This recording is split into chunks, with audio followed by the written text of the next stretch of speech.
Et il est l'heure de confronter les points de vue, de commenter l'actualité avec ce midi Emmanuel Morel, bonjour. Bonjour. Député européen, cofondateur de la gauche républicaine et socialiste. Et Jérôme Dubus, bonjour. Bonjour. Président du groupe LAREM au Conseil de Paris. Eva Sas, bonjour. Bonjour. Porte-parole d'Europe Écologie Les Verts. Et Philippe Bougeon, bonjour. Bonjour. Maire, alors qu'est-ce que je dis, LR? Oui, ça vous dérange pas, parce qu'on ne sait plus par les temps qui courent. N'hésitez pas. Alors, maire LR du 15e arrondissement de Paris, inévitable. On va commencer bien sûr par le dossier des retraites. Emmanuel Macron est à l'étranger, en Côte d'Ivoire précisément, mais il s'exprime sur la situation en France et il a appelé les grévistes à faire une trêve. Les mouvements de grève se justifient, ils sont constitutionnellement protégés. Mais je crois qu'il y a des moments dans la vie d'une nation où il est bon aussi de savoir faire trêve pour respecter les familles et la vie des familles. Voilà, donc j'appelle chacun à cet esprit de responsabilité bien compris. Chacun comprendra que la trêve ne veut pas dire l'acceptation, l'abandon, mais simplement l'esprit de responsabilité et le respect dû aux Françaises et aux Français qui parfois sont séparés et veulent se retrouver dans ce moment des fêtes. Donc je souhaite que l'intelligence collective triomphe. En tout cas, le gouvernement fera tout ce qu'il a à faire en ce sens. Bien, alors il y a deux choses, l'appel à la trêve, est-ce qu'il faut une trêve, et puis il y a l'analyse politique, est-ce qu'Emmanuel Macron revient en première ligne. Sur cet appel à la trêve, c'est une bonne chose, il faudrait vraiment pousser. Moi, je crois que le président est dans son rôle. C'est le rôle des pouvoirs publics que de permettre aux Français, dont ils ont la charge d'une certaine façon, de pouvoir passer des fêtes tranquilles, parce que c'est vrai que cette grève aujourd'hui a des conséquences insupportables pour les familles qui ne peuvent pas être réunies, pour l'activité économique et commerciale qui chute, pour voilà, ce qui s'est passé autour des enfants qui ne peuvent pas rejoindre dans les couples séparés leurs parents. Donc oui, ça c'est tout à fait naturel qu'il appelle à la trêve. Maintenant, peut-être que si la réforme avait été mieux préparée, nous sommes partisans d'une réforme des retraites qui permette qu'on continue à payer les retraites, la pérennité du système de retraite par répartition. Mais peut-être qu'une réforme mieux préparée, alors que ça fait quand même 2 ans qu'il y a une concertation là-dessus, en tout cas une préparation avec Jean-Paul Delevoye, c'est quand même difficile aujourd'hui d'appeler à la trêve, alors que les responsabilités sont pour le moins partagées et que le gouvernement, dans ses tergiversations, dans ses contradictions, amène aussi ce mouvement parce que les retraites sont essentielles évidemment pour les Français et que cette réforme est anxiogène parce qu'elle modifie les conditions de retraite des gens, mais aussi parce qu'il y a encore beaucoup de flou, et on le voit bien dans les négociations qui ont lieu jour après jour. Et qui vont prendre donc début janvier. Trêve, évidemment, le président a parfaitement raison, puisque, effectivement, notamment en Île-de-France, on a des perturbations qui sont dramatiques pour les salariés, pour les commerçants, pour les chiffres d'affaires des entreprises qui chutent quasiment de jour après jour. Bon.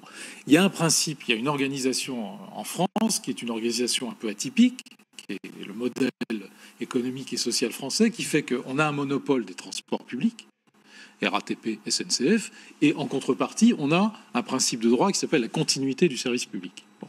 Aujourd'hui, la continuité du service public n'est pas respectée. On a un service minimum qui n'est pas un service en réalité assez efficace, c'est clair. Donc il y a un certain nombre de gens qui nous disent aujourd'hui il va falloir modifier ce service minimum, qui est plutôt un service garanti, c'est-à-dire qu'on appelle et on informe les usagers qu'il y aura tant de trains disponibles, ou tant de métros, ou tant de RER disponibles. Mais en réalité, ça n'est pas vraiment un service minimum. Donc se pose la question de savoir comment on va faire en sorte que la continuité du service public, qui est la contrepartie du monopole des transports publics, du monopole public des transports en commun, soit respectée. C'est tout le débat. La question du service minimum. Là, le chef de l'État lui appelle à une... Nous avons fait une proposition de loi, d'ailleurs. Oui, mais c'est la problématique qui va se poser dans les... C'est la réquisition, c'est ça. Réquisitionner des grévistes. C'est pas tout à fait la même chose. Bon, on y reviendra alors. C'est pas la même chose. C'est une variante en quelque sorte. Eva Sas. La grève est un droit à valeur constitutionnelle, d'ailleurs même le président l'a rappelé. Comme d'autres. Et il faut rappeler que les AG en fait, d'adhérents syndicaux sont souverains. Donc moi je trouve déjà un peu malvenu que les hommes et les femmes politique interviennent dans ce droit. En l'occurrence, ce sont les organisations syndicales qui doivent décider ou non de la poursuite de la grève. Et si la grève se poursuit, c'est parce qu'il n'y a eu aucune avancée du côté du gouvernement. C'est surtout ça le principal. Aujourd'hui, ils n'ont pas bougé du tout malgré les 2 jours de négociation. Il n'y a aucune avancée, notamment sur la question de l'âge pivot, ou plus largement, parce que ça me semble plus intéressant de le voir comme ça, sur l'allongement de la durée de vie au travail, contre lequel les écologistes s'insurgent, parce qu'il n'y a aujourd'hui aucune raison d'allonger la durée de vie au travail, puisque, on l'a vu dans les rapports du corps, en fait, le montant moyen des pensions, le montant global des pensions ne va pas augmenter dans le PIB. Si vous lisez bien le rapport du corps, il reste maintenu à 13,8% du PIB. Il reste maintenu à 13,8% du PIB. Donc il n'y a aujourd'hui aucune raison d'allonger la durée de vie au travail. Et c'est la raison pour laquelle les syndicats restent mobilisés. Et je trouve qu'en l'occurrence, ils ont raison. Et de toute façon, il n'y a pas de grève indolore ou furtive. Je sais que vous en rêvez. Mais en l'occurrence, quand on fait une grève, oui, bien sûr, il y a des perturbations. Il faut l'accepter. C'est aussi ça, véritablement, le respect du droit syndical. Emmanuel Moret. Personne ne fait grève de gaieté de cœur. Mais en l'occurrence, les syndicats ne sont pas responsables du calendrier de la réforme. Après tout, le gouvernement annonce cette réforme depuis des mois. Il choisit sciemment de rentrer dans le vif du sujet en plein mois de décembre. Il sait qu'il s'expose à ce type de déconvenus. Mais moi, ce qui m'a choqué dans les propos du président de la République, c'est qu'il dit qu'il faut respecter la vie des familles. La première chose pour respecter la vie des familles, c'est penser à l'avenir de nos enfants et de nos petits-enfants. Et on arrive au contenu de la réforme. Or, comme ça vient d'être dit, c'est une réforme qui est catastrophique pour tout le monde. C'est d'ailleurs une des premières fois qu'on a une réforme où tout le monde est perdant, où tout le monde sera perdant. Donc c'est ce qui explique le soutien inentamé des Français à la grève, ce qui explique la mobilisation aujourd'hui des salariés, et surtout pourquoi il y aurait une trêve à partir du moment où le gouvernement ne veut rien céder. C'est-à-dire que même les syndicats qu'on dit abusément réformistes, eux-mêmes sont en colère. L'UNSA, la CFDT d'ailleurs débordée par la base, qui dit pas de trêve parce que le patron, mais la base, ceux qui décident, ils ne sont pas pour la trêve. Pourquoi ? Parce qu'ils ne voient aucune raison aujourd'hui d'abandonner cette grève qui, encore une fois, est légitime et soutenue. Donc à partir du moment où il y a une réforme où tout le monde, vous verrez, ça continuera. Pourquoi ? Parce que tout le monde est perdant. Je le répète, c'est stupéfiant dans cette réforme. La loi, vous ne connaissez même pas le projet de loi qui est déposé au mois de janvier. Oui, enfin, je connais le principe de la réforme. Que tout le monde est perdant. Évidemment, je connais le principe de la réforme. Un âge pivot à 64 ans, on cotise plus, on gagne moins, ça c'est un principe, tout le monde a compris. On revient sur les 25 meilleures années dans le secteur privé, forcément les gens vont baisser, vont voir leur pension baisser. On encourage la retraite par capitalisation, c'était la loi Pacte il y a quelques semaines, là aussi c'est au détriment des plus pauvres. Donc vous voyez, sauver le régime par répartition qu'on fait cette réforme. Pas du tout pour remettre la capitalisation. Aujourd'hui, même dans le rapport du corps, qui a été fortement quand même incité par le gouvernement, rien n'indique qu'on a un problème de financement des retraites. On continue avec des déficits abyssaux quand même. Mais il y a aucun déficit aussi bien pour les régimes spéciaux qui coûtent quand même à la collectivité 6 à 8 milliards par an que pour le financement des retraites qui, on le sait, en 2025, c'est entre 8 et 17 milliards. Donc on peut continuer comme avec ça. 127 milliards de réserves. Et alors, c'est dû aux exonérations de cotisations sociales que vous avez voté. Bien sûr que si. Non, remettons un peu. Non, lisez justement, le rapport du corps dit quoi ? Dit on va avoir un déficit vraisemblablement en 2025 d'environ 10 milliards d'euros. C'est le chiffre entre 8 et 17 milliards d'euros. Oui, c'est d'ailleurs pas très précis entre 8 et 17. Termine. Le rapport du corps, on a l'impression de mettre en cause le corps, alors que ce sont des partenaires sociaux et des experts. Il n'y a pas de politique dans le corps. Donc c'est parfaitement objectif. Premier point. Deuxième point que nous dit le corps. Effectivement, on va être à 14% du PIB réclamé et dépensé pour le régime des retraites. Mais le PIB augmente tous les ans. Le PIB augmente de 1,5% tous les ans. Donc on dépense plus pour les retraites, même si le pourcentage est maintenu. Alors, je voudrais vraiment rectifier. On va continuer à parler. Vous parliez, on va rester juste la bataille de l'opinion publique, comme l'on dit, parce que vous l'avez évoqué, comme ça on va pouvoir avancer, continuer d'avancer. Sondage IFOP pour le JDD du jour. Sympathie ou soutien, faut additionner les deux. 51% 34% sont opposés ou hostiles à cette grève. Et pour Benjamin Amar, l'un des porte-parole de la CGT, les grévistes ont gagné la bataille de l'opinion. On parle de cette bataille de l'opinion dans quelques instants. Si cette réforme, elle est si formidable, si elle est si finalement porteuse de progrès social, pourquoi est-ce qu'on se dépêche d'aller prévenir certains en leur disant vous inquiétez pas, vous êtes pas concernés. Honnêtement, de qui se moque-t-on? Honnêtement, je vais vous dire, je conclurai par ça, on a gagné la bataille de l'opinion et on va continuer à avancer dans les têtes des salariés pour leur dire que cette bataille qui est en train de se mener, c'est une bataille pour leurs droits et qu'il faut qu'ils nous rejoignent pour effectivement faire plier ce gouvernement de laquais du patronat. Bon, alors voilà, quand on a le chiffre que l'on vient de voir qui est en baisse sur le soutien ou sympathie, mais on toujours avait majoritaire, le chiffre inverse dans les échos de vendredi matin. Si vous voulez. La balance, les sondages sont très équilibrés en ce moment, c'est du 50-50. Voilà, j'étais sur ce plateau vendredi et on nous présentait un sondage très différent. Il y avait une forte majorité, maintenant, oui. Une majorité en tout cas assez nette, qui a évolué d'ailleurs, contre la grève. Mais si on écoute bien la CGT, moi j'écoute Laurent Bras, qui est quand même le responsable de la CGT cheminot, qui appelle à la révolution, qui tant pis si le pays s'écroule ou la SNCF s'écroule du moment que la CGT prospère. Il y a actuellement peut-être moins de 9% de cheminots qui sont en grève. Et c'est ça qui paralyse le pays, et comme on l'a dit, qui paralyse particulièrement la région Île-de-France. C'est la raison pour laquelle, d'ailleurs, moi je soutiens totalement la proposition de Valérie Pécresse, qui est de rembourser, que la RATP et que la SNCF remboursent pendant ces 15 derniers jours les billets de ceux qui n'ont pas pu être transportés, et même remboursent totalement les navigos, etc. Deuxièmement, je crois qu'effectivement, que le président appelle à la trêve, c'est bien, mais c'est encore mieux de faire un service minimum, notamment aux heures de pointe, qui a été proposé. Il y a une proposition de loi qui est actuellement sur le bureau du Sénat, en tout cas. Ça, ce sont des mesures concrètes si on veut vraiment permettre au pays de fonctionner. Parce que oui, la grève est un droit constitutionnel, mais il y a d'autres droits constitutionnels qui doivent aussi être garantis, qui ne sont pas aujourd'hui. Donc l'opinion est en train de bouger. C'est une évolution, d'ailleurs, quels que soient les chiffres des sondages. L'opinion évolue dans le sens d'une opposition à la grève. Ce n'est pas pour autant que les gens ne sont pas inquiets. Bien sûr qu'il y a une très forte inquiétude, voire une angoisse, une anxiété. La méthode du gouvernement, les processus, la réforme peut-être sur le fond était tout à fait anxiogène.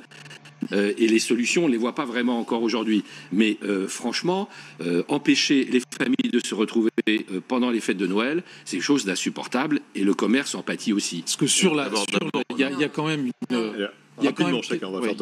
même une constante dans les sondages.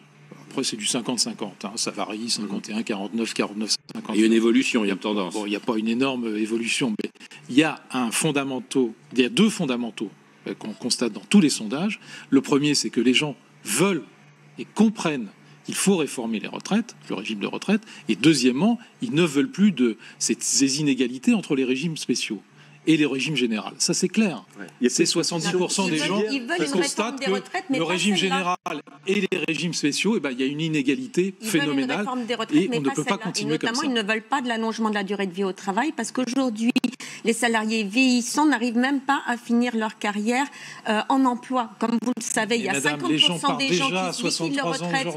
Il y a des gens à 63 ans, il y a 63 ans et demi aujourd'hui, c'est la moyenne. La parole. Pas la parole.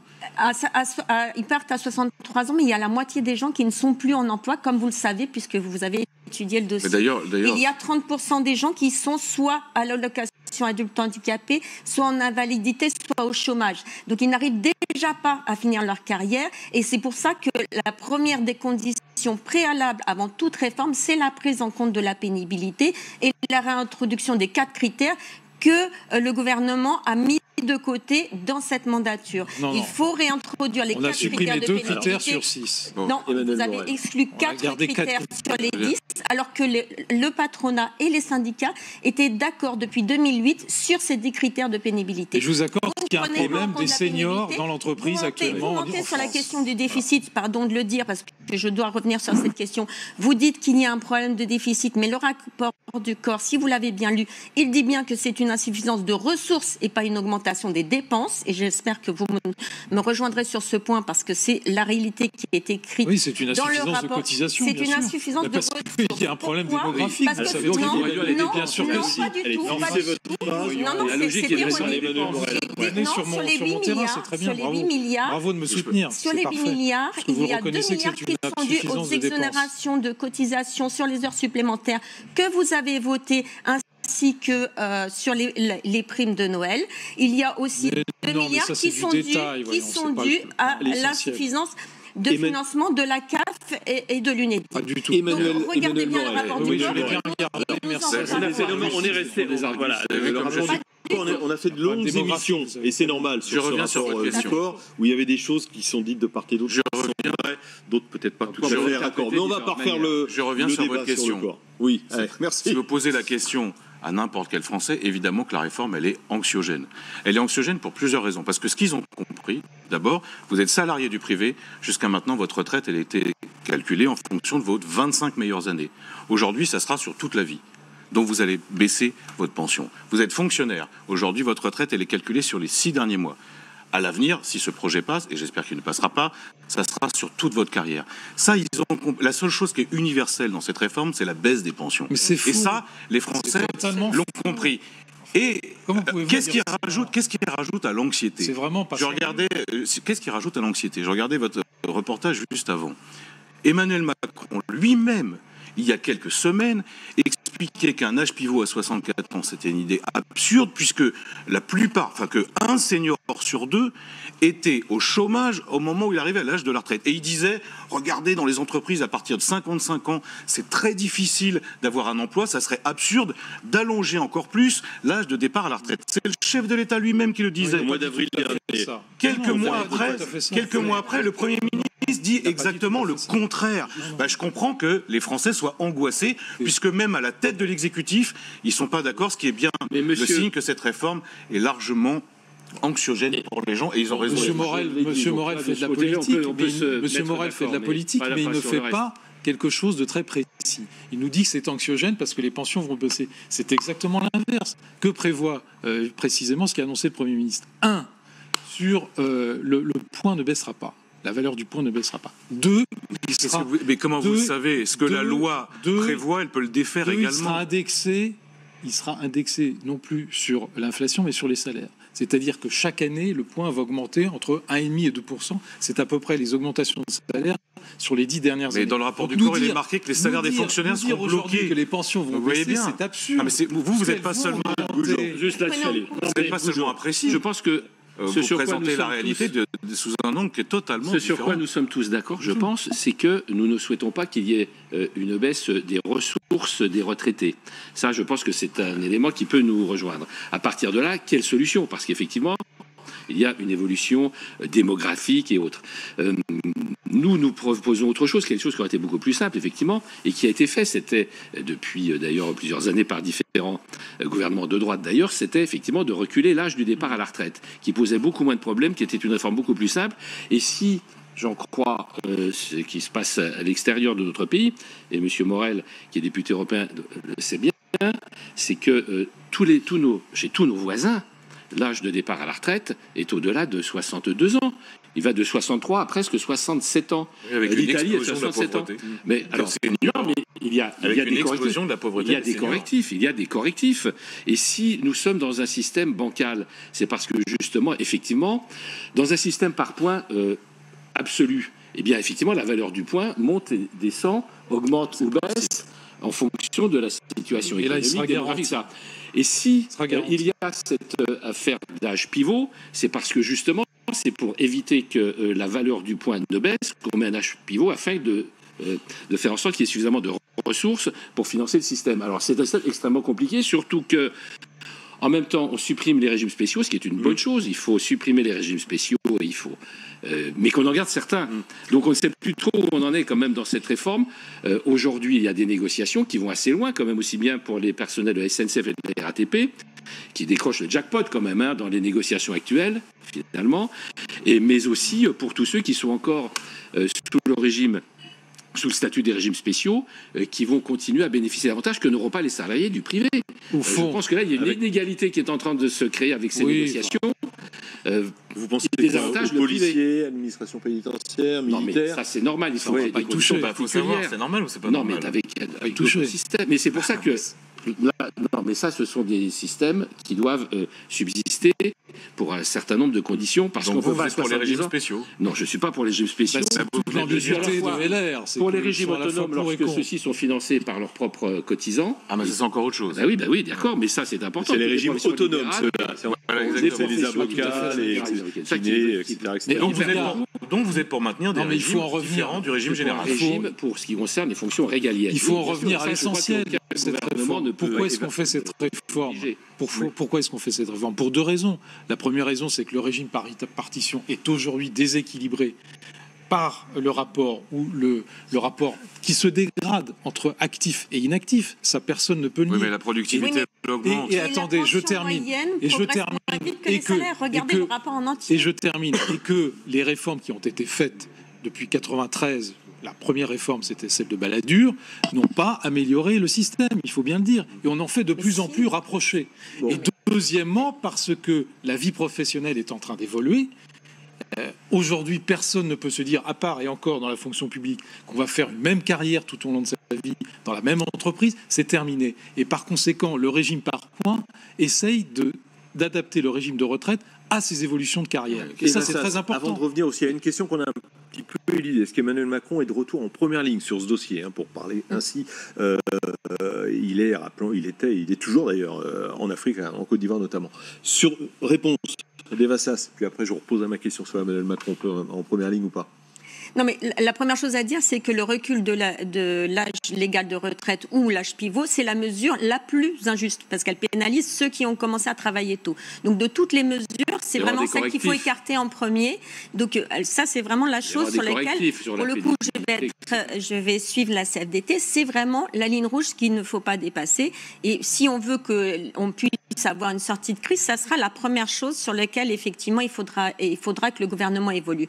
Il faut évoluer aussi sur la question de la pénibilité. Il faut revoir aussi le contrat social des enseignants et des soignants et du personnel de l'hôpital, parce qu'ils ont des rémunérations qui aujourd'hui sont très inférieures à la moyenne européenne. Et donc ça, c'est les conditions préalables pour une sortie de crise. Ensuite, qu'on aille vers une universalisation, effectivement, et une simplification des régimes, nous pouvons tout à fait l'entendre et vous suivre. Mais il faut le faire de façon juste. Et la première des choses, c'est de renoncer à des éléments. Alors, je crois que le président de la République a renoncé à sa propre retraite en tant que président. Je vous demanderai un petit mot de commentaire. Mais je pense qu'il y a d'autres correctifs à apporter.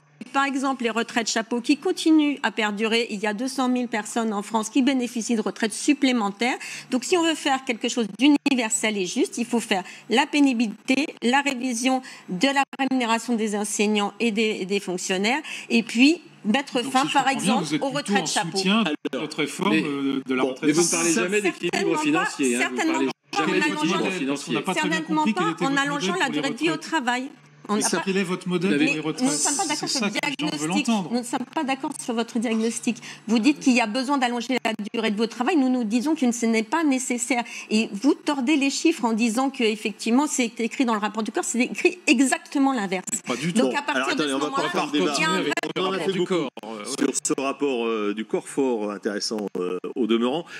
Pour revenir à l'actualité du jour, quand Emmanuel Macron intervient, il est à l'étranger, rappelons-le, pour appeler à la trêve. Est-ce qu'il revient en première ligne? Ces derniers temps, on avait plutôt l'impression que c'était Édouard Philippe qui était en première ligne pour reprendre. Il intervient parce que le rapport de force, il sent bien qu'il est en train de se renverser en sa défaveur, en défaveur de l'exécutif. Il a des ministres qui disent tout et son contraire. Souvenez-vous, Madame Sibeth Ndiaye, qui est porte-parole du gouvernement, qui vient à la télé pour vous dire mais vous inquiétez pas, la décote, ça sera juste entre 62 et 64. Et puis après 64 ans, tout redevient normal. Et puis le même Darmanin juste à côté de l'île, non, c'est pas ça. Monsieur Philippe avance en disant je vais négocier, je vais faire des concessions. On se rend compte qu'il en fait aucune. Monsieur Macron, il vient parce qu'il y a le feu au lac. C'est pas du tout ce qu'a dit l'UNSA. Et pourquoi il y a le feu à la maison et non pas au lac? C'est parce que les Français soutiennent la grève, les syndicats sont mobilisés et le gouvernement a en face de lui des gens qui sont de plus en plus déterminés. Alors monsieur Macron, il essaye, il en appelle à la responsabilité, il en appelle à la trêve. La vérité, c'est que le gouvernement a peur parce que les Français sont contre cette réforme et qu'ils ont raison. Bon, Monsieur Morel prend ses désirs pour des réalités, comme d'habitude, parce que depuis 2 ans et demi... Que savez-vous de mes désirs, cher monsieur? On a l'impression depuis 2 ans et demi qu'on attend le grand soir révolutionnaire qui va remettre en cause les résultats. Qui a parlé de révolution, là? Mais si, la coalition, des mécontentements, etc., vous nous l'avez servi pendant 2 ans et demi. C'est vous qui êtes totalement caricatural, je n'ai pas parlé de révolution. Donc, en réalité, le chef de l'État, c'est sa réforme. Donc, qu'il revienne en première ligne, non, il a toujours été en première ligne. Il a annoncé pendant les élections présidentielles. Il y avait d'autres modèles qui étaient défendus. François Fillon défendait la retraite à 65 ans. Bon, il n'a pas été élu. C'est ce modèle-là qui a été choisi. Il est en première ligne continuellement.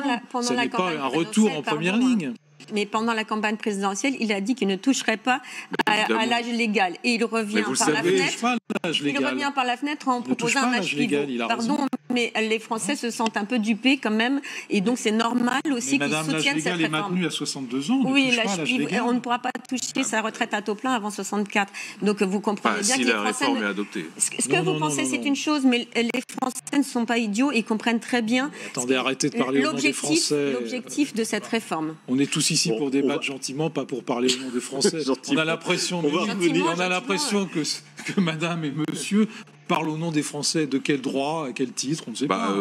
Plus que vous. Personne n'est... Oui, bon, pas plus que moi. Voilà, pas plus que moi. Le calendrier des négociations sera dévoilé lundi, reprise des discussions, vous l'avez tous dit, dans la semaine du 6 janvier. Alors, la réaction de l'UNSA cheminot, on parlait d'eux également il y a quelques instants, présenté comme réformiste, ayant appelé au niveau national à cesser la grève, mais le mot d'ordre n'est pas forcément respecté de façon uniforme par la base. Réaction de l'UNSA, donc.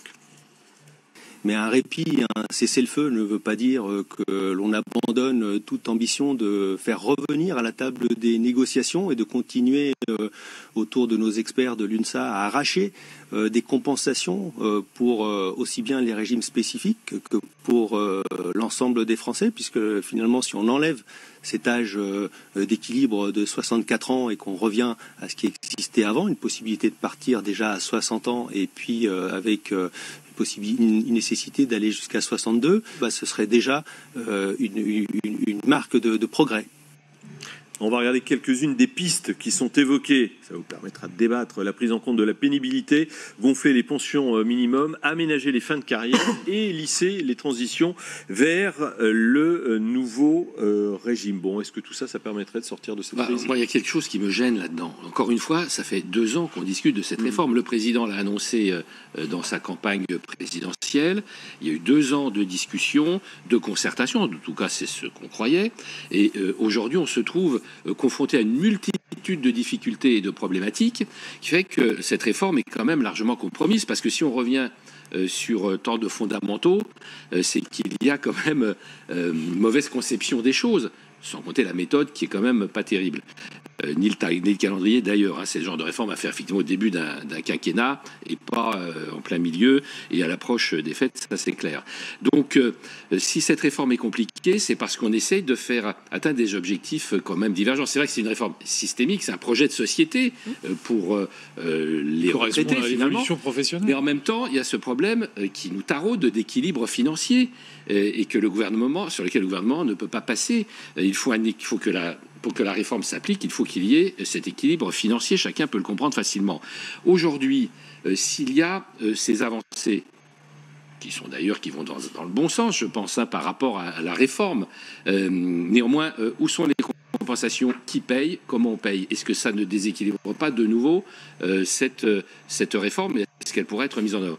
Franchement, si on avait continué à améliorer les choses sur le plan financier sans réforme systémique, comme ça a été fait, comme vous l'avez dit, depuis 1993, progressivement, lentement, avec un âge de départ à la retraite fixé à 65 ans dans les 12 ans à venir. C'est ce que nous proposons, avec un trimestre de plus de cotisation, enfin de recul par an tous les ans jusqu'en 2012, eh bien, je pense que les choses auraient été beaucoup plus simples, l'équilibre financier. Et en plus, on aurait pu, je crois, avec ça, comme avec la suppression des régimes spéciaux, faire que ces 6 milliards puissent être attribués aussi bien d'ailleurs aux petites pensions pour les revaloriser, et aussi au financement, comme début début de financement de la grande dépendance. Donc on pouvait atteindre différents objectifs sans cette grève et ce mouvement social qui est quand même considérable. Bon, il y a à chaque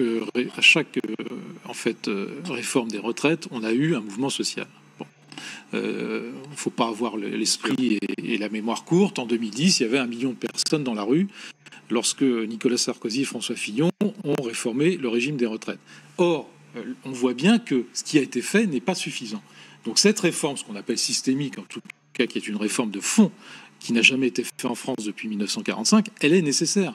Moi, je veux bien qu'on recule l'âge de la retraite, je veux bien comme Madame Touraine, qu'on recule et qu'on augmente le nombre d'annuités à payer pour avoir le taux plein de retraite, parce que on oublie ce qu'a fait Madame Touraine et Monsieur Hollande, qui ont reculé quand même. Alors c'était 2035, d'accord, mais ils ont quand même acté le principe avec cette réforme des retraites Touraine qu'il y avait un problème d'équilibre financier. Donc, quand j'entends aujourd'hui des gens du Parti socialiste ou ex-Parti socialiste nous dire qu'il n'y avait pas de problème financier, c'est exactement l'inverse du constat qui avait été fait par Madame Touraine. C'est quand même assez étonnant.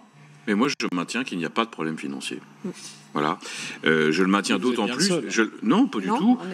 Je m'appuie, y compris sur des travaux des économistes qui avaient soutenu M. Macron pendant la campagne présidentielle, qui ont produit récemment une tribune forte intéressante et qui expliquent, qui reviennent sur le rapport du corps en disant que de toute façon, jusqu'en 2025, la question ne se pose pas et qu'après, on a plusieurs paramètres qui peuvent bouger. Et notamment, il rappelle quelque chose que vous feignez d'oublier à chaque fois, c'est les énormes réserves qu'il y a entre la CADES, les régimes complémentaires ARCO, Agir, c'est 70 milliards quand même. Et ce serait du vol. Donc, aucun vol, on ne parle pas de vol. Bon, donc déjà, moi je nie la réalité de ce que vous êtes en train d'avancer. Pour une raison simple, c'est que, en effet, en 1945, il y avait 12 actifs pour un retraité. Aujourd'hui, c'est beaucoup moins. Mais qui est-ce qui a changé? C'est 1,7 actif. C'est la productivité des salariés qui a changé. Bah, évidemment. Et puis le PIB a progressé. Donc déjà, je finis. Donc déjà, moi je conteste ce diagnostic. Et puis la deuxième chose que je conteste, c'est de vouloir, parce qu'on parle des autres pays européens, mais moi il se trouve qu'en effet, je les fréquente, mes camarades, mes collègues au Parlement européen, chaque semaine. Qu'est-ce qu'ils m'expliquent? Même ceux de droite, en Allemagne, en Italie, en Suède, c'est une explosion de la pauvreté des seniors, multipliée par 2 en Allemagne. C'est-à-dire qu'aujourd'hui, on a des retraités allemands qui vivent avec un salaire de misère, voire même qui se remettent au travail. Ce qui fait qu'on a des gens qui, dans les supermarchés, à 70 ans, sont caissiers, des gens qui continuent à faire le ménage après 68 ans. C'est ça dont on parle.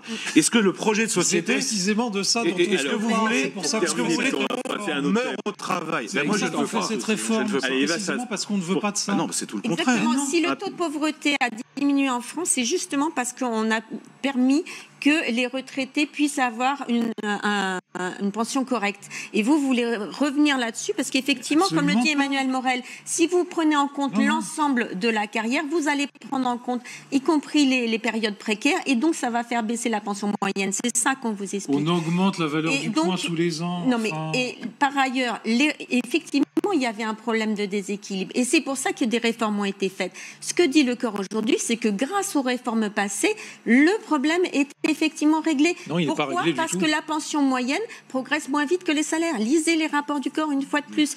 Donc, des réformes ont été faites. On ne fait que ça, lire les rapports du corps. L'universalisation, oui, effectivement, nous pouvons aller vers cette réforme systémique, mais non une réforme paramétrique. Il n'y a pas lieu d'allonger la durée de vie au travail, car aujourd'hui, les Français ne sont plus en mesure de travailler jusqu'au bout de leur carrière.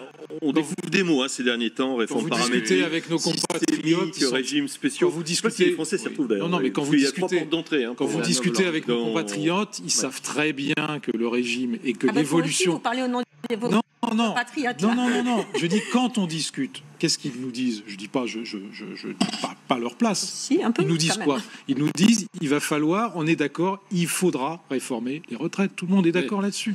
Après, le constat, réformer, ça veut dire dans quel sens? Il faut réformer les retraites et faire une réforme systémique. Je suis étonné que dans un pays qui a 100% d'endettement, qui vient de dépasser les 100% d'endettement, on nous dise ici qu'il n'y a aucun problème d'aucune mais là, vous parlez de la dette des finances finances publiques, ça n'a rien à voir avec la dette sociale. Quand même, oui. Alors, on va... si, parce que en tout cas, plonger dans les réserves, c'est pas la solution. On va continuer à parler. Les réserves ont été constituées pour ça. Il faut quand même rappeler une chose. Allez, rapidement.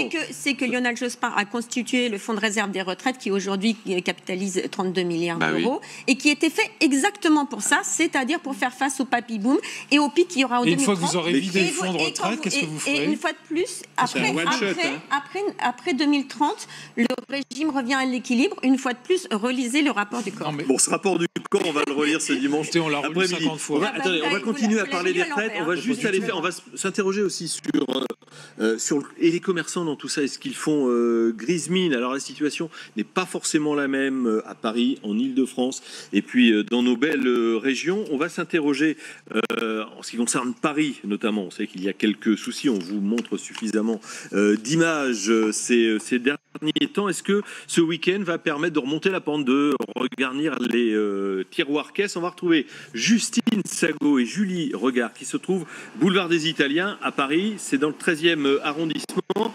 Alors, question toute simple, quelle est l'affluence? Est-ce que les commerçants ont le sourire ce dimanche? Oui, plutôt, il y avait ce rush de dernière minute pour les courses de Noël et dans cette enseigne de magasins de jouets en plein cœur de Paris, on réalise 90. On va voir la réponse dans quelques instants. Vous l'avez remarqué, un petit problème de son. On a du mal à comprendre ce que nous dit Justine. Vous qui êtes maire du 15e arrondissement, est-ce que les commerçants font un petit peu la tête en ce moment? Ils font la tête, mais depuis longtemps. N'oublions pas qu'à Paris, en plus, tous les samedis, nous avons dans un certain nombre de quartiers, dans tous les quartiers d'ailleurs, parce que ça tourne un peu partout, les gilets jaunes qui entravent le commerce, les achats des personnes. Et la situation est aujourd'hui proche de la rupture de l'équilibre pour ces commerçants qui ont perdu énormément. En plus, ça crée un climat de morosité chez les clients. Les commerçants n'arrivent pas à se faire livrer parce qu'il y a aussi des problèmes de circulation, etc. Et oui, bien sûr, on sait bien qu'il y a environ une chute de 30% du chiffre d'affaires des commerces de centre-ville. Alors, il y a des endroits qui sont plus ou moins préservés. C'est vrai que dans le 15e arrondissement, moi j'ai réuni les associations de commerçants la semaine dernière. Comme nous sommes un arrondissement un peu périphérique, peut-être qu'il y a une clientèle qui aurait pu aller dans les grands magasins pendant les fêtes et qui redécouvre ces commerces de proximité. Moi j'appelle d'une part à redécouvrir les commerces de proximité, deuxièmement à ce que la ville de Paris suspende totalement les droits de voirie, de terrasse, etc. Et puis aussi à ce que l'État fasse un moratoire, plus qu'un moratoire, supprime un certain nombre comme pour de charges. Lors de la crise des Gilets jaunes. On va retrouver... Oui. D'accord. Non, c'était une précision. On va retrouver Justine Sago. Ça y est, on a rétabli un petit peu la liaison. Et vous êtes avec le représentant d'une grande marque de jouets. Oh oui, tout à fait. Je suis dans la capitale, au cœur de la capitale. Ici, juste à côté de cette enseigne de magasins de jouets, on réalise 95% ici des ventes de Noël en magasin, seulement 5% sur Internet. Et donc, on s'active pour rattraper le retard, des retards des grèves issus le retard des ventes issues des grèves qui sévissent dans la capitale. Je suis en compagnie du porte-parole, Franck Maté. Bonjour. Alors, est-ce que vous pouvez nous expliquer très simplement dans quelle mesure ces grèves qui sévissent dans la capitale ont impacté les ventes de ces dernières semaines à Paris? Pour nous, c'est très simple. Les clients sont empêchés de venir en magasin parce qu'il y a une grève des transports. Et donc, en conséquence, il y a une baisse de fréquentation. On a subi pendant cette période de grève environ 20% de recul de fréquentation par rapport à l'an dernier. Donc, c'est quelque chose qui nous impacte considérablement. Et est-ce que ces dernières courses, ces derniers jours, juste avant Noël, vont permettre ou non d'inverser un petit peu la tendance au niveau des ventes? C'est la magie de Noël. En fait, chaque jour qui se rapproche de Noël, on fait mieux que précédemment. Hier, on a fait une journée qui était stable par rapport à l'an dernier, donc c'est très positif. Là, il nous reste dimanche, lundi, mardi, et puis ensuite la semaine, et on espère qu'on pourra se récupérer. Vous pensez qu'au niveau de votre chiffre d'affaires global, vous serez à peu près au même chiffre d'affaires que l'année dernière? Alors sur l'ensemble des magasins, la situation est tout à fait différente. On a aujourd'hui une stabilité au niveau de nos ventes, donc il n'y a pas d'impact de la grève au niveau national, c'est simplement limité à Paris. Et au niveau parisien, du coup, vous savez un petit peu, vous avez une estimation globale sur le chiffre d'affaires par rapport à l'année dernière? Sur Paris, on a eu un recul sur le début de la période de grève de 20% environ. Aujourd'hui, on revient à un niveau de stabilité par rapport à l'an dernier, donc on reste plein d'espoir jusqu'à la fin de l'année. Merci beaucoup et je vous rappelle que les jours suivants, entre Noël et le Nouvel An, seront aussi très importants pour rattraper ce retard des ventes. Merci Justine Sago et Julie Regard qui vous accompagnent. Bon, en résumé, la situation à ce jour, à cet instant T, il n'est pas forcément représentatif. Non, je confirme ce que disait. Mais bon, visiblement, c'est pas disait Philippe pas la Goujon crise et de l'an puis passé. Monsieur Matet dans son intervention. Il y a les organisations professionnelles, et notamment les hôteliers et les restaurateurs, font état de baisse de fréquentation d'environ 50%. Bon, parce que les touristes étrangers ne viennent pas à Paris, il y a eu beaucoup d'annulations depuis le début de ces grèves, et que vraisemblablement ça ne sera pas rattrapé. Alors, pour regarder un peu ce qui peut se passer et garder une note d'espoir, c'est que en 95, il y a eu un rattrapage. On a perdu à peu près 0,2-0,3% de PIB à cause de ces grèves en décembre 1995. Ça a été rattrapé sur le mois de janvier. Bon, moi, je ne sais pas si ça sera rattrapé sur le mois de janvier, parce que maintenant, avec la vente en ligne, il n'est pas du tout certain que les gens reviennent chez les commerçants au mois de janvier pour rattraper ce qu'ils n'ont pas fait au mois de décembre. Donc il y a un risque, il y a une grande interrogation, et il y a un risque, et il y a une grande, j'allais dire, pas panique, mais enfin, en tout cas, inquiétude sur ce sujet-là. Est-ce que les consommateurs vont revenir en janvier, rattraper ce qu'ils n'ont pas fait en décembre ou pas? C'est la grande interrogation. Oui, allez, rapidement, je voudrais qu'on commente aussi. Mais moi, je voudrais quand même relativiser ça, parce que, en réalité, il n'y a pas tellement de problème en région. Il y a un problème en Île-de-France, et spécifiquement à Paris. Mais ce que disent aussi les commerçants à Paris, j'étais hier chez un libraire parisien qui me disait les gens font leurs courses de Noël de plus en plus tard. Donc la vérité, c'est que ça se concentre sur le 23, le 24. Ça, c'est la première chose. La deuxième chose, c'est aussi que parfois, il y a une baisse de la consommation parce que les salaires ne suivent pas. On a un problème de pouvoir d'achat dans ce pays. Et le gouvernement que vous soutenez a quand même tout fait pour qu'il en soit ainsi. Parce que la vérité, c'est que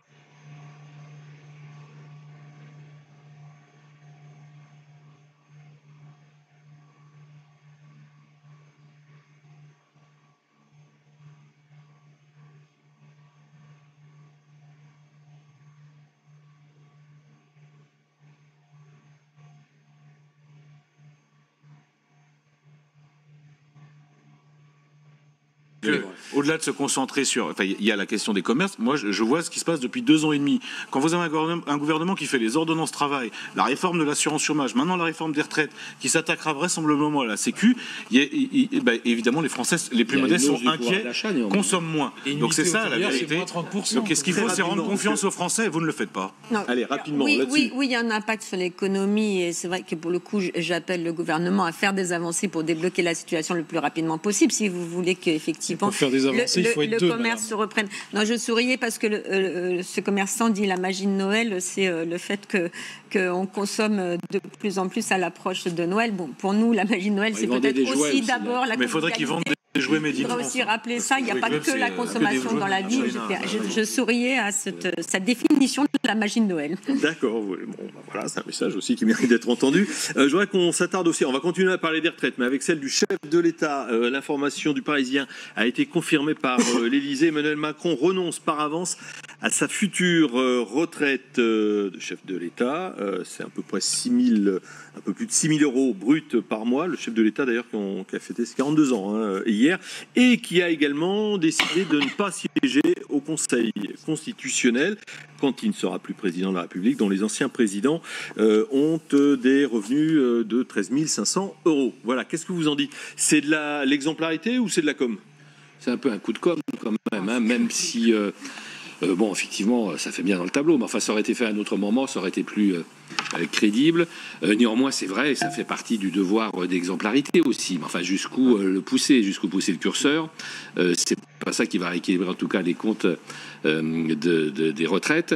Non, je crois que on ne sait pas exactement ce dont il s'agit d'ailleurs, parce que pour avoir lu un certain nombre d'articles ou d'interviews, est-ce que c'est une suppression de retraite? Est-ce que c'est un autre régime? Moi, je comprendrais parfaitement que le président de la République soit l'objet d'un régime de retraite qui soit différent de celui de 1955, qui effectivement était extraordinairement favorable, puisque c'est 6 000 euros, quelle que soit la durée du mandat, quel que soit l'âge, quel que soit le moment où on part en retraite, pour s'aligner sur les conditions dans lesquelles les Français vont devoir être retraité après la réforme.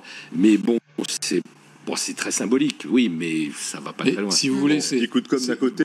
Non, mais pour vous, alors évidemment, ça tombe en ce moment. Bon, d'accord, c'est peut-être un coup de com', mais moi, j'ai essayé. J'ai essayé de voir ce qu'il y avait derrière ça, parce qu'en réalité, Emmanuel Macron, il est un peu atypique depuis le début. Son élection a été atypique, son mode de gouvernance, on la partage ou pas, est atypique, et il a été élu très jeune. Donc, s'il est réélu en 2022, ce que je souhaite profondément, et s'il veut se représenter, il va partir quand même à moins de 50 ans. Bon, s'il n'est pas réélu, il partira encore plus tôt. Ça veut dire qu'il va continuer sa vie active. Et donc sa retraite, finalement, il n'en a pas vraiment besoin. Quant au Conseil constitutionnel, je le vois mal venir effectivement siéger au Conseil constitutionnel alors qu'il aura une vie active qui sera totalement déconnectée de la vie politique. Ce n'était pas le cas de ses prédécesseurs. Quand vous regardez Valéry Giscard d'Estaing qui est toujours au Conseil constitutionnel, moi les bras m'en tombent. Enfin, il a 92 ans, il est peut-être en grande forme et voilà. Mais si vous voulez, il y a quand même un petit problème. Il a survécu à Jacques Chirac. Il y a quand même un petit problème de siéger au Conseil constitutionnel au-delà d'un certain âge. Voilà. Moi, je vous trouve bien sympa, quoi. Parce que moi, je ne crois pas du tout que ce soit un geste exemplaire. Moi, je pense que c'est indécent. Je veux dire pourquoi ça révèle complètement l'inconscient de M. Macron. Oui, c'est de la psychologie aussi. Il faut en faire de temps en temps en politique. C'est quoi le message? Le message, c'est bon. De toute façon, j'ai gagné beaucoup de fric avant. J'en gagnerai beaucoup après. Et finalement, la solidarité nationale, j'en ai pas besoin. Et moi, je trouve ça dégueulasse. Je vous le dis. Après tout, il effectue un travail. Puisqu'il est président de la République, c'est beaucoup de travail. Et comme n'importe quelle personne qui effectue un travail, il mérite la retraite. Et c'est quoi le message là-dessous? C'est de dire, de toute façon, moi, la répartition, je m'en fous, parce que de toute façon, la capitalisation, c'est pour moi. Et je trouve que vraiment... Je trouve qu'il fait preuve d'une désinvolture et d'une forme d'obscénité qui est hyper choquante. Et moi, je pense que les Français, contrairement à ce que vous croyez, seront choqués. Parce qu'après tout, à partir du moment où on travaille, on a le droit à une retraite. Voilà. Bon. C'est vraiment un raisonnement curieux. D'abord, on va souhaiter, pour la France, en tout cas je le souhaite, que le président de la République puisse prendre sa retraite dès 2022. En tout cas, c'est ce que je souhaite pour la France. Ça, c'est sûr. Ça, c'est la première chose. Le contraire m'aurait étonné. Peut-être même anticipé. Je travaille à ça. J'espère d'ailleurs qu'il y aura un président écologiste. J'espère d'ailleurs qu'il y aura un président écologiste en 2022. Après, oui, il y a un devoir d'exemplarité. D'ailleurs, il faut que tout le monde se l'applique, y compris les parlementaires. Mais je suis d'accord avec Emmanuel Morel. C'est vrai que ce qui est sous-jacent, c'est qu'aussi le président n'aura pas besoin de cette retraite par répartition parce qu'on connaît son parcours professionnel et qu'il n'aura pas effectivement besoin de la solidarité nationale. Donc c'est bien comme geste, mais ça ne justifie surtout pas le reste de la réforme. C'est surtout ça qui est important. C'est un petit coup de com', pourquoi pas, il faut le faire, mais en aucun cas ça peut justifier le fait que l'ensemble des Français fassent des efforts. Le président de la République aura une pension moyenne, une pension bien supérieure à la pension moyenne des Français. Je pense qu'on ne peut pas comparer et on ne peut pas du tout dire que parce que lui fait des efforts, l'ensemble des Français devraient faire des efforts. On sait bien que l'effort n'est pas du tout comparable. En tout cas, on attend encore que messieurs et mesdames les sénateurs et sénatrices qui ont un régime de retraite qui n'a pas été modifié le fassent. Absolument. En matière d'exemplarité, je crois que ce serait pas mal. C'est en cours, a dit Gérard Larcher. Oui, enfin c'est en cours, mais c'est en cours, mais c'est du mal. Voilà. Ils ont du mal. Work in progress, comme parce que les députés l'ont fait en 2018, mais les sénateurs, on attend toujours. Un petit mot pour terminer. On a vu le chef de l'État, donc il est en déplacement à Abidjan, et certains commentateurs remarquent une fois de plus le chef de l'État s'exprime à l'étranger sur une situation en France.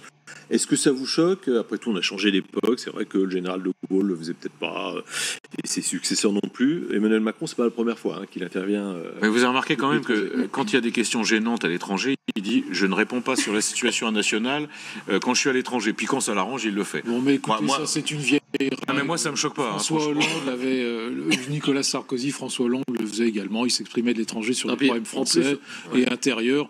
Emmanuel Macron continue, je crois que voilà. Il y a une crise majeure en France. À l'inverse, peut-être qu'on n'aurait pas compris qu'il ne s'exprime pas à ce moment-là où une partie du... Je crois que cette règle-là, elle est un peu en train de changer. Nous sommes dans une société totalement médiatisée. Donc les informations sont continues, permanentes. À partir du moment où le président, qu'il soit à l'étranger, en France, enfin parle... s'exprime, bien sûr que il ne pouvait pas ne pas dire ce qu'il a dit d'ailleurs, parce qu'il n'est pas rentré dans le détail de la réforme non plus. Il s'est contenté d'évoquer le sujet de façon générale, d'appeler à la trêve de Noël, ce qui était, je crois, une chose pertinente. Bon, il nous reste un petit peu de temps encore. On va continuer à Regardez s'intéresser. ce qui a été dit sur les gilets jaunes, lors de la crise des gilets jaunes. On a dit qu'Emmanuel Macron était terré à l'Élysée, qu'il n'osait plus sortir, etc. Il a lancé le grand débat public. On lui a reproché de lancer le grand débat public parce qu'il allait à la rencontre des Français. Donc voilà, on dit tout et son contraire. Mais t'es pas obligé d'aller en Côte d'Ivoire aussi loin. Bon, décidément, on on s'intéresse, Si, on prête une grande attention au déplacement d'Emmanuel Macron en Côte d'Ivoire, puisqu'il y a également annoncé la mort du fameux franc CFA qui sera remplacé par l'écho, et il a affirmé que le colonialisme était je le cite, une faute de la République. On l'écoute. Trop souvent aujourd'hui, la France est perçue avec un regard d'hégémonie ou les oripeaux d'un colonialisme qui a été et qui fut une erreur profonde, une faute de la République. Il nous appartient collectivement de bâtir cette nouvelle page, celle de ce partenariat, de cette amitié. On ne peut pas balayer le passé. Donc il faut regarder les fautes, savoir regarder aussi ce que nous avons su faire ensemble et regarder la richesse de nos relations. Alors, faute de la République, la colonisation.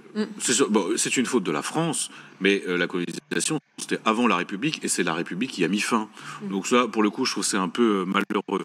Après, ce qui est important, c'est l'annonce sur le franc CFA, qui va devenir une nouvelle... La France sort de la gouvernance de cette monnaie. Je note quand même que l'écho, ça sera la future monnaie, restera arrimé à l'euro, et que la France continue à garantir en cas de crise financière et monétaire. Donc tout ça est en train de se distendre, mais quand même lentement. Je crois que la colonisation, effectivement, est d'une autre époque. Attention à l'anachronisme aussi en histoire. À l'époque, on sait très bien pourquoi la colonisation a eu lieu. Il y avait les guerres napoléoniennes, enfin c'était à l'issue, bien après les guerres napoléoniennes, en plus après aussi il y a eu la défaite de 1870. Donc il y avait des raisons qui sont totalement déconnectées de la situation d'aujourd'hui. Et puis il y a eu aussi une œuvre qui a été faite par la France dans ces pays. Il y a eu beaucoup de fautes. Moi, je suis plutôt une génération de la décolonisation, puisque c'est le général de Gaulle quand même qui, en 1960, a décidé la décolonisation de l'Afrique, et puis aussi celle de l'Algérie finalement.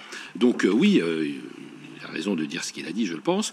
Quant au franc CFA, ça a quand même garanti un certain équilibre financier et budgétaire de ces pays anciennement français depuis ces dernières années. C'est le général de Gaulle aussi qui a mis en place le franc CFA, qui a évolué. Je crois qu'on a enlevé là de la gestion du franc CFA un certain nombre de contraintes, comme par exemple l'obligation que les réserves de change soient détenues par le Trésor français, comme aussi la représentation par des hauts fonctionnaires français dans les instances de gestion du franc CFA.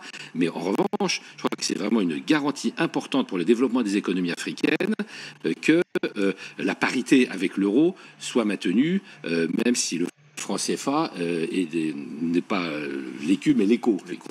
L'écho, devenu l'écho. Bon, oui, sur le colonialisme, effectivement, les républiques l'ont soutenu et entretenu jusqu'à la fin de la Seconde Guerre mondiale, puisque c'est la 4e République, puis le début de la 5e République qui ont eu fin au colonialisme. Et toutes les républiques auparavant l'avaient soutenu pendant des années. Donc dire que c'est la République qui a mis fin, oui et non. Enfin, je veux dire, bon, mais on ne va pas faire un débat historique là-dessus. Moi, je ne partage pas tout à fait cette déclaration. Voilà, je vous le dis très clairement, à titre personnel, je trouve que c'est ni noir ni blanc, c'est sûrement gris, vraisemblablement. Alors, ça a été mal interprété par un certain nombre, effectivement, de commentateurs. Il y avait déjà eu cette déclaration pendant l'élection présidentielle.